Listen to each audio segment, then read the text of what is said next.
Gary here reporting from Pitch again. Yesterday I was at ICE, Inspired Cycle and Engineers. Really interesting chat with Chris Parker. And with me today we have Dan Parker, no relation. But Dan is a brilliant person to talk to because he's just been nominated for the Young Entrepreneur Award as part of the Business Hub in Cornwall. And Dan's going to tell us a little bit about his company, Firetext. Hi Gary.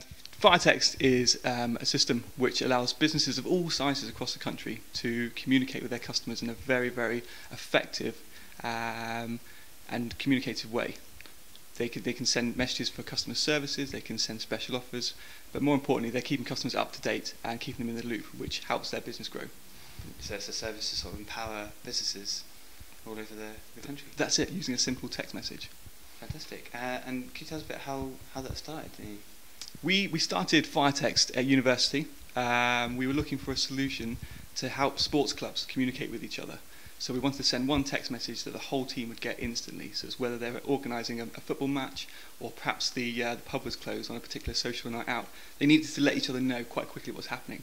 We quickly launched that service for scuba divers and signed up half the UK's dive clubs, sending and receiving text messages to organise scuba dives. That was a free service for the scuba divers, and quickly became a business model where we wanted to sort of launch this to other businesses so they could communicate with their own customers using the same software and the same principles. Brilliant. So that's a case of, you found an issue at sort of a low level like your club where I guess you were a member, and then you've expanded that and created the business out of that, which is really Exactly it. Fantastic. And in that initial setup stage, was there any sort of hurdles or issues you came across in trying to set up as a business? For sure. I mean, trying to connect to the networks to send text messages can be quite tricky at first. We originally sent messages via India because they were a very low-cost way of doing it, and soon realised it had a number of pitfalls. When we launched the business side of things, we actually had a direct connection to the networks ourselves. So it took a little while to sort of establish where we needed to be heading. But now we have the direct connections, we can offer the highest reliability and on a scalable product.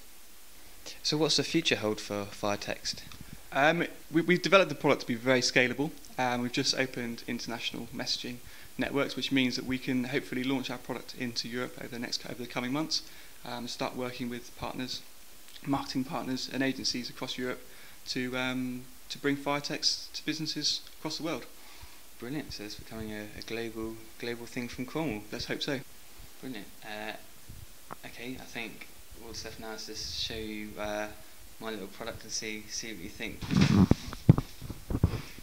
And that's my product. What's your initial thoughts? I don't think it'll take off, I'm afraid. A little bit more work on a few aspects. If you're not getting wet, you're getting covered in confetti, which is never ideal. But keep working on it. Keep working on it. I think you'll get there in the end. Yeah. Well, we're already working on Mark II, so watch the space.